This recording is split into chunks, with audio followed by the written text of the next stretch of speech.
Children require unwavering discipline, consistent discipline, or they'll be confused as to how they're supposed to behave. Likewise, our thoughts require discipline. We must set up our inner boundaries, our codes of conduct, or our thoughts will be confused. And with confused thoughts, we'll end up being confused, hopelessly lost in the maze of life. And confused thoughts produce confused results. Look around you at this very moment in time. What might you be doing that needs attention? Perhaps you're listening to this program as you drive along in traffic, blowing your horn at someone ahead of you who isn't driving at the speed you'd like to. Perhaps you're listening alone because you've had a disagreement with someone you love or someone who loves you, and your anger won't allow you to speak to that person. Wouldn't this be an ideal time to examine your need for a new discipline? Perhaps you're on the brink of giving up or starting over or starting out, and the only missing ingredient to your incredible success story in the future is a new and self-imposed discipline that will make you stay longer and try harder and work more intensely than you ever thought you possibly could. The most valuable form of discipline is the one that you impose on yourself. Don't wait for things to deteriorate so drastically that someone else must impose discipline into your life. Wouldn't that be tragic? How could you possibly explain the fact that someone else thought more of you than you thought of yourself? That they forced you to get up early and get out into the marketplace when you would have been content to let success go to someone else who cared more about themselves. Your life, my life, the life of each one of us is going to serve as either a warning or an example. A warning of the consequences of neglect, self-pity, lack of direction and ambition, or an example of talent put to use, of discipline, self-imposed, and of objectives clearly perceived and intensely pursued.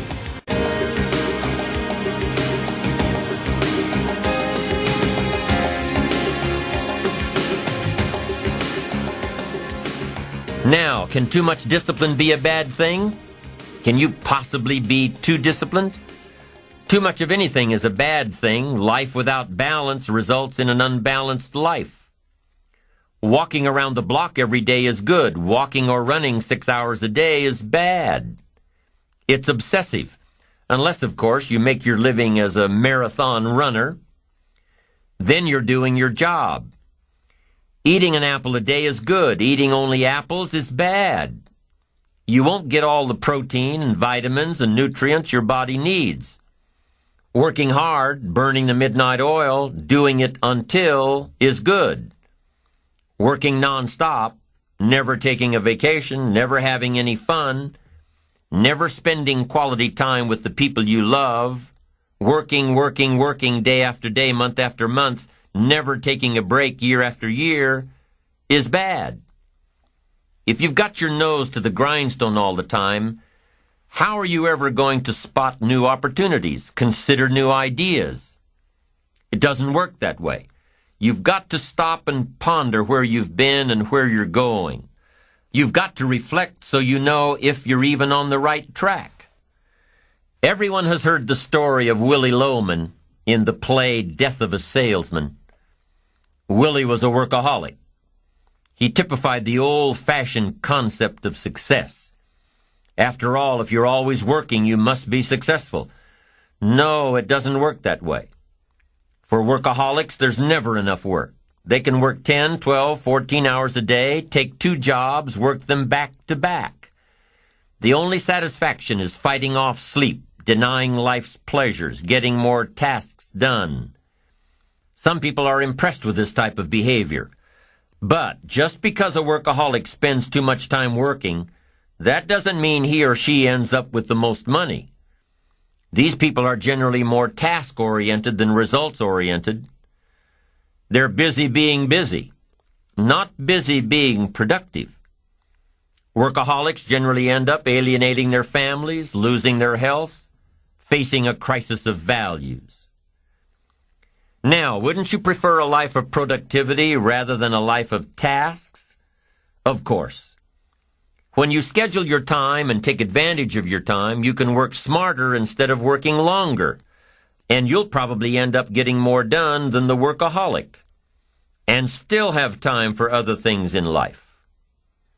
Enlightened self-interest says, I will look for new ways to work smarter by focusing on doing more per hour instead of doing more hours. It says I will run my day so my day doesn't run me. Enlightened self-interest also says that a life worth living comes from a life of balance and moderation. Too much of anything, even good things, will sooner or later throw you off track. Now, here's the key technique that you can use in your life to help keep you on the right track. This technique is called visual chain thinking. Ambitious people don't see each step toward their goals as a singular step, each discipline as a singular discipline, each project as a singular project, each sale as a singular sale. With everything they do and with every discipline they adhere to, they see it all as part of a chain, a link in the chain of events and actions that will lead them to their final destination. Every action and every discipline today is a link in the chain. Every action and every discipline tomorrow is a link. Every action and every discipline in the future is a link. When you can see that every link in the chain will eventually lead you to the things you want most out of life, to the person you want to become, then you won't grow discouraged or fearful or impatient with today. When you can see where you're going through visual chain thinking, even on the toughest days, you'll keep building your ambition by knowing where you're going, not just where you are today. Part of this visual chain thinking is built when you decide on your direction, when you can see where you're going to end up before you get there, when you can see California while staring at the east side of a 14,000-foot mountain. And building your visual chain of thought begins when you have well-defined plans for your career, your family activities, your investments, and your health. Your plans and goals are your visual chain, knowing where you're going before you get there. Develop a plan, a game plan. It's ironic how we all understand the importance of mapping out a strategy for a football game or a basketball game. Not one professional team in the world begins a game without a complete strategy. But few of us take the time to map out a strategy for our lives, a game plan. But it's important. Here's the first rule for your game plan of life. Don't start your day until you have it finished. Don't begin your activities of the day until you know exactly what you plan to accomplish. Don't start your day until you have it planned. And do this every day. I know all this writing takes time and a disciplined effort, but remember that value is the fruitful result of discipline, not hope. Once you've mastered the art of planning your day, you're ready for the next level. Don't start your week until you have it finished. Don't begin your activities of the week until you know exactly what you plan to accomplish. Don't start your week until you have it planned. Just imagine what life would be like if you took time out of every Sunday to plan your week. Come Friday, you won't be saying, boy, did this week fly by. Where did it go? What did I do? No, if you plan your week before you start it, you'll know exactly what you want to do, what you want to accomplish, what you need to work on. If you learn to plan your days as part of your overall game plan for the week, the parts will fit much better. Your days will be better, more effective. You'll be working smarter, not harder. And when you've learned to plan your week, guess what? You've got to plan your month. Don't start your month until it's finished. By developing a game plan for your days, your weeks, your months, by developing and following your game plan, your days and weeks and months all become part of a bigger plan. A bigger design, a long-term view of your life, a visual chain. You'll start gaining a greater perspective of it all because you are planning. It takes great discipline on your part, but it will soon lead to a new habit, a habit of mastering your time, a habit of discipline that will lead you to the good life. Now, if visually seeing the future is new to you, if you've never developed a game plan before, let me offer a few tips. There are two things that you need to understand before you create a game plan. Number one, a game plan, a visual chain of your future, is like a spreadsheet. Instead of listing numbers, you list activities. It's like a to-do list. And number two, the technique of developing a game plan can be used for a single day, a single project, or a variety of projects that are happening simultaneously. Here's how you do it. First of all, you need to buy a pad of graph paper. Game plans work best on graph paper. So take a sheet of graph paper and make vertical columns of the number of days this plan is to cover. Then on the left-hand side of the paper, write the heading, Activities. Under this heading, list all of the activities to be accomplished within your time frame. Let's say, for example, that you've got 1 week to finalize a marketing plan. It's an overwhelming amount of work to complete, but it's got to be done. So break it down piece by piece. The best way to start is by listing all of the individual components on the left-hand side of the page. Now, some of these things need to be completed before others can be started. You need to have your market research results in before you can determine your target market. You need to know your target market before you can develop your marketing strategy. You need to have your marketing strategy before you can create a budget for collateral materials, and so on. When you break down the project piece by piece, deadline by deadline, you can be more effective in delegating the appropriate pieces of the puzzle. And you can be more effective in doing your own work while orchestrating the rest. The final result of developing a visual chain, your game plan, is a clear visual presentation of the tasks before you. Keep your game plan in plain sight. Put it up in your office where you can easily look at it. Have a copy of it at home and tape it to the refrigerator. Keep a copy in your journal for quick reference. Your game plan will serve as a constant reminder of all that you need to do to get where you want to go. If you're doing all that you're scheduled to do, game plans are very rewarding. And the discipline of developing and following a game plan is exciting. Day by day by day, week by week by week, month by month by month, you'll see the magic of your dreams and plans turning into reality. It's an incredible feeling of being in charge of your life, your surroundings, your future. It's like creating a work of art on the biggest canvas imaginable. It's creative. It's beautiful. This is powerful stuff, to dream a dream, plan for the dream, and then to watch your dream turn into reality. And what's really powerful about creating game plans is that you can see your future right before your eyes.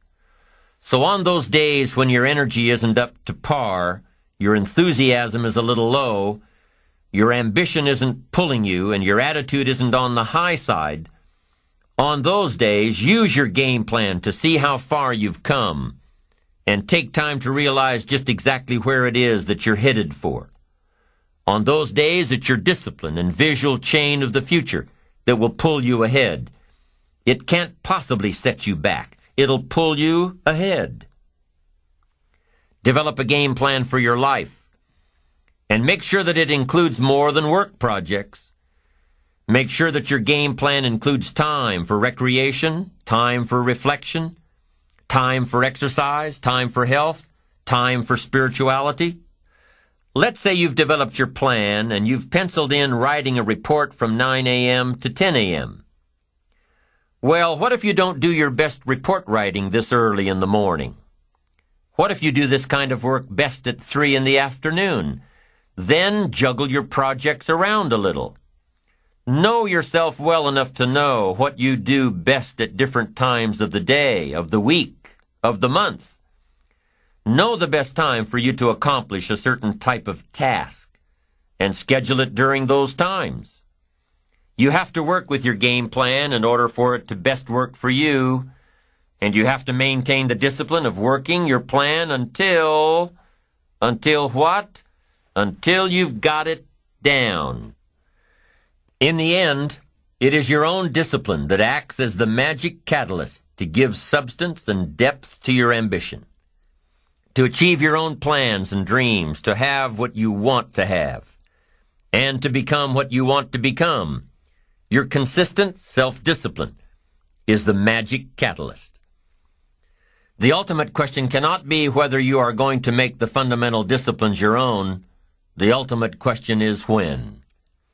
With the intense and consistent application of worthy disciplines, we have the individual and collective capacity to change ourselves, our incomes, our attitudes, our lifestyles, and our effect on other people. We can change opinions, we can change leadership, we can even change the direction of our nation. We have the chance, we have the capacity, we have the answers, and we have the ability. The elements are all there, including the freedom to try. Only the discipline is missing, and that element and the decision to use it lies within all of us. The choice is ours.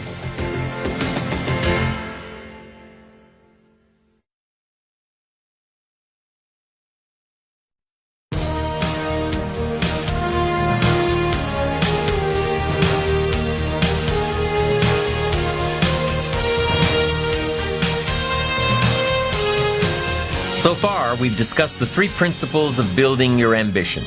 Number one, positive self-direction. Knowing who you are and where you want to go.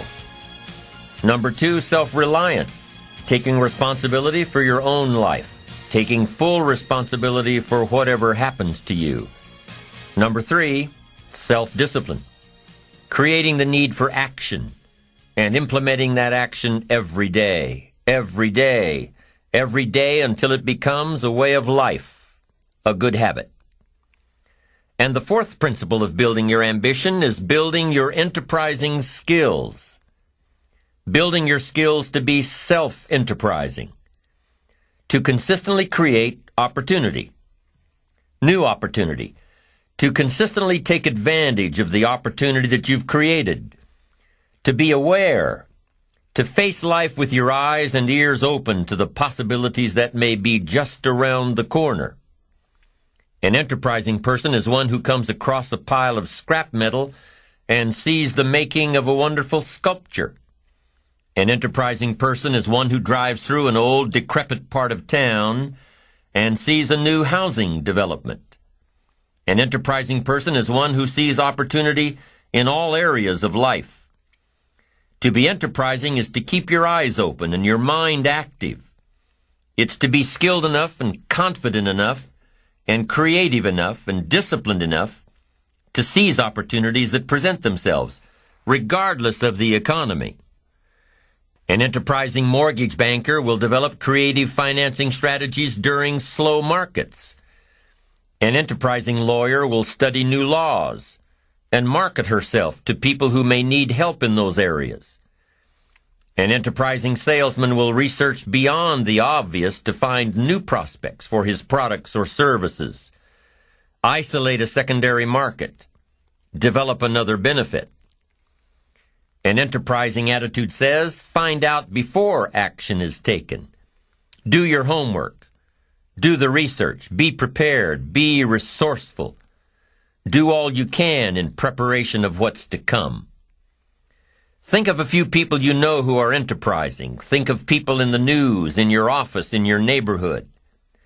What do these people have in common?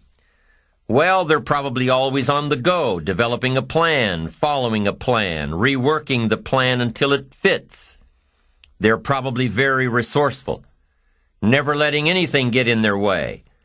They probably don't understand the word no when it applies to their visions of the future. And when posed with a problem, they'll probably say, let's figure out a way to make it work, instead of, it won't work. You need to be like that pesky little Energizer bunny. You need to keep going and going and going. Self-enterprising people always see the future in the present. Self-enterprising people will always find a way to take advantage of a situation, not be burdened by it. And self-enterprising people aren't lazy. They don't wait for opportunities to come to them. They go after the opportunities. Self-enterprise means always finding a way to keep yourself actively working toward your ambition. Self-enterprise requires two things. Number one, creativity. Creativity to see what's out there and shape it to your advantage. Creativity to look at the world a little differently. Creativity to take a different approach. Creativity to be different. And what goes hand in hand with the creativity of self-enterprise is number two, the courage to be creative. The courage to see things differently, and the courage to go against the crowd. The courage to take a different approach. The courage to stand alone if you have to. The courage to choose activity over ease. And activity generally relates to how you feel about yourself. Understanding your self-worth, how valuable you are. What could you do if you had all the skills, took the classes, read the books, burned the midnight oil? What could you do? What true value could you develop? This is one of the better exercises. What could I become? What could I really do in the marketplace? In enterprise, home, family, experience, love, friendship, marriage. How valuable could I become? Am I valuable enough to work on what's not working so I can reach my full capacity? If I'm operating at 20%, what could I possibly do with the other 80%? Once you start understanding how valuable you are, it's a whole new experience. Understanding self-worth. It plays a major role in our ability to be self-enterprising. Our self-worth makes the difference between being lazy and being active. Being self-enterprising. If we don't feel good about ourselves, we won't feel good about our lives. And if we don't feel good about our lives, we won't be very interested in looking for opportunities. So you see, being self-enterprising doesn't just relate to the ability to make money. Being self-enterprising also means feeling good enough about yourself, having a great enough self-worth to want to seek advantages and opportunities that will make a difference in the future. Enterprise is always better than ease. Every time we choose to do less than we possibly can, it affects our self-confidence, our self-worth. If we keep doing a little less every day, a little less, every day that we keep doing a little less, we are also being a little less. Can you imagine what you'd end up being after 10 years of doing a little less every day? It's devastating. Think about it. Doing less could ruin your life. Now, you can reverse the process of doing a little less. You can reverse this process by using your self-direction, your self-reliance, your self-discipline. You alter the course by doing a little more each day. A little more. And pretty soon, you'll develop a new habit of doing rather than neglecting. And days and weeks and months of doing a little more will ultimately do what? It'll increase your confidence and your courage and your creativity and your self-worth. In the end, it's how we feel about ourselves that provides us with the increased courage and creativity for self-enterprise. It's how we feel about ourselves that provides the greatest reward from activity and enterprise. It's not what we get or what we accumulate that makes us valuable. It's what we become that makes us valuable. Success isn't in the having. Success is in the doing. It's the process of doing that brings value. It's the activity that transforms our dreams into reality. that converts ideas into actuality. Self-enterprise is found in the activity, for without activity we'll miss the opportunity. Let me tell you what I think most messes with the mind. I think that simply doing less than you can messes with the mind. It causes all kinds of psychic damage. I think being less than you can be, trying less than you could try, doing it with less enthusiasm than you could do it, messes with the mind. It somehow damages the mind. It damages our self-image. Because here's what I've discovered happens. The minute you turn this around and start extending yourself, you'll see immediate rewards. Maybe not monetary ones, not yet, but it's how you feel about yourself that's the greatest value. You see, it's not what we get that makes us valuable, it's what we become.